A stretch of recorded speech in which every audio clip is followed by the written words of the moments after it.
The radical power of softness, redefining strength for Black women. Have you ever wondered what would happen if you stopped trying so hard? If you just exhaled?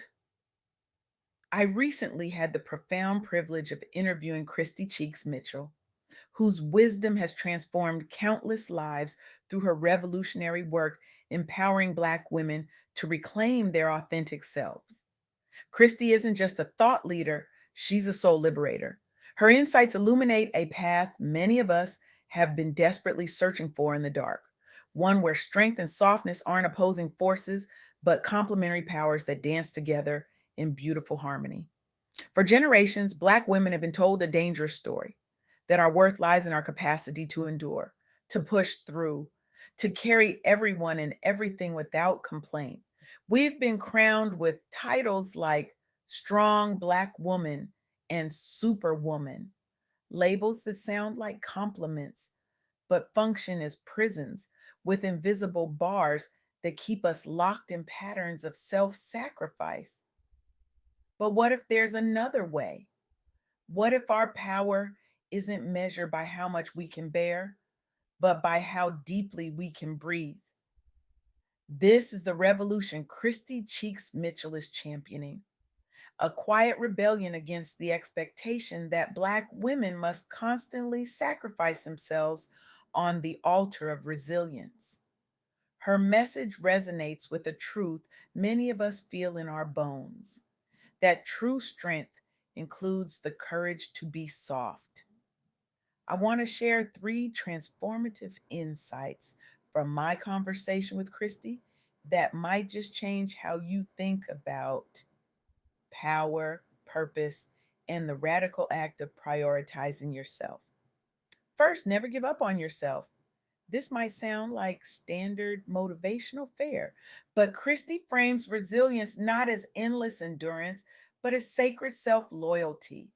Resilience isn't about never falling, it's about how you rise, how you gather yourself with tenderness, how you speak to yourself in those moments when you're face down on the floor of life's arena. Second, living with passion and setting meaningful goals brings purpose to each day, not the exhausting, grinding kind of purpose that depletes you, but the nourishing kind that replenishes your spirit. Purpose that feels like coming home to yourself rather than running away from yourself. And third, perhaps most revolutionary, embracing softness, vulnerability, and authenticity isn't weakness. For Black women, especially, it's a radical act of empowerment that fuels true strength. It's the courage to put down the armor we've been carrying since childhood. Let's be honest, these ideas sound beautiful, but they can feel impossible in a world that expects Black women to be perpetual pillars of strength. So let me share some stories that bring these principles to life. Consider Javon Jackson, a corporate executive whose journey was featured on the Soft Girl Era podcast.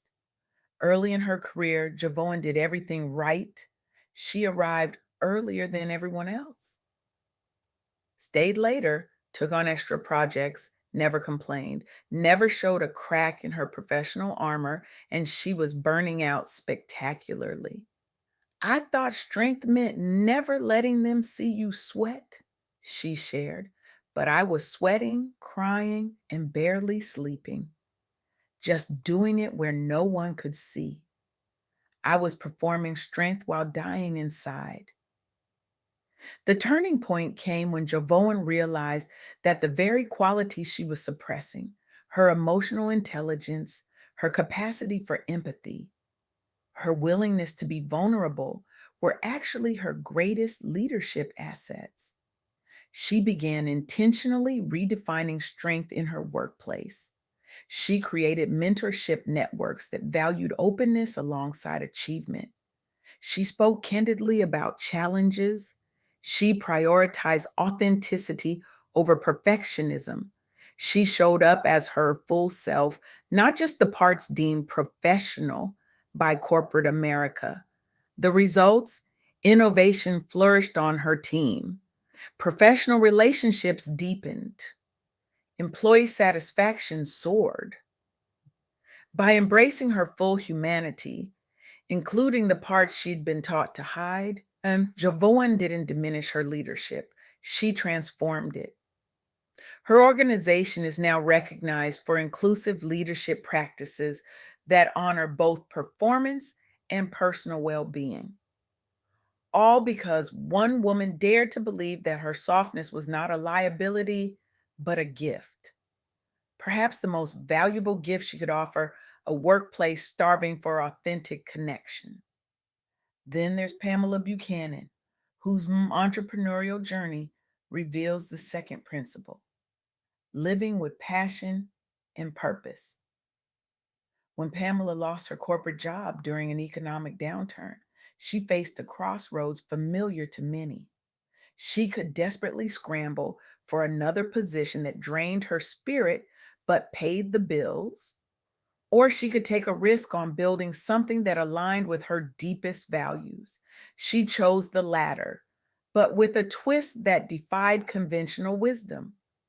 Instead of buying into the lone wolf entrepreneurship model that dominates American business culture, Pamela built a community centered approach.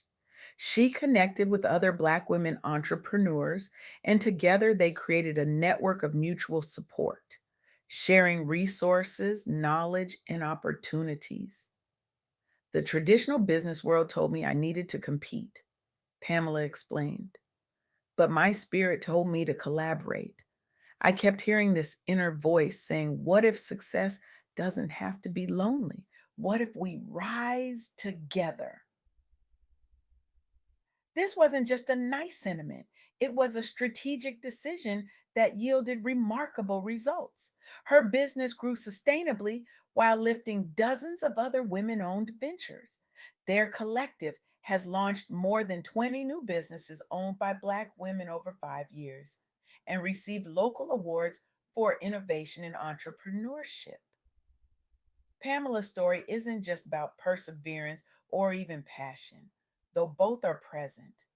It's about redefining success itself.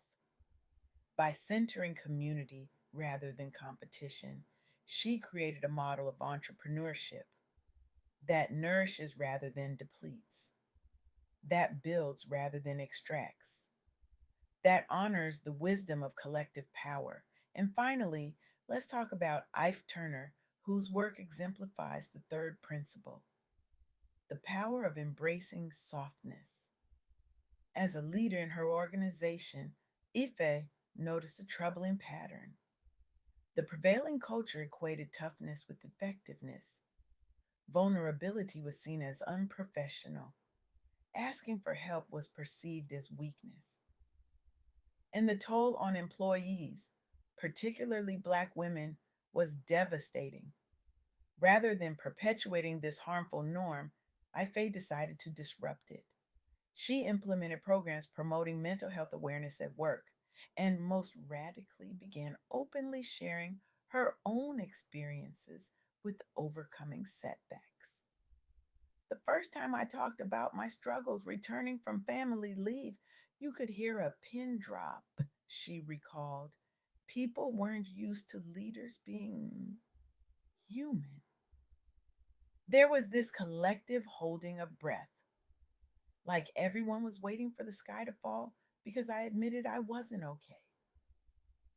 Initially, her approach was met with skepticism. Some colleagues warned it would undermine her authority. Others suggested she was being too emotional. But gradually, something profound shifted. Employees began speaking more honestly about their challenges. The stigma around seeking help diminished. Trust in management increased. Morale improved measurably. The company eventually won industry recognition for its innovative approach to workplace wellness.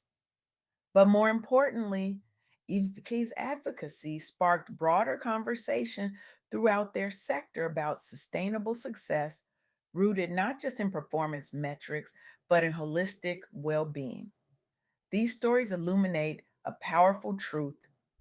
at the heart of Kristi Cheeks-Mitchell's message. The softness, far from being a weakness, is actually a form of strength that our workplaces, communities, and world desperately need. So, what does this mean for you? Chrissy suggests something beautifully simple yet profoundly challenging. Set aside time each day, even just 10 minutes, to reflect on what brings you genuine joy or fulfillment. Then take one concrete step toward nurturing those passions or goals. This isn't self indulgence, it's self preservation. And for Black women who have been conditioned to put everyone else first, it's nothing short of revolutionary. I know what some of you are thinking. That sounds nice, but you don't understand my reality. I have responsibilities. People depend on me. I can't just prioritize myself. I hear you. The weight you carry is real. The expectations are real. The consequences of stepping outside those expectations can be real too. But consider this: what if your softness, your willingness to rest, to say no, to prioritize joy, to be vulnerable, isn't just something you deserve? What if it's something the world needs from you? What if your radical act of self care creates permission for others to care for themselves too?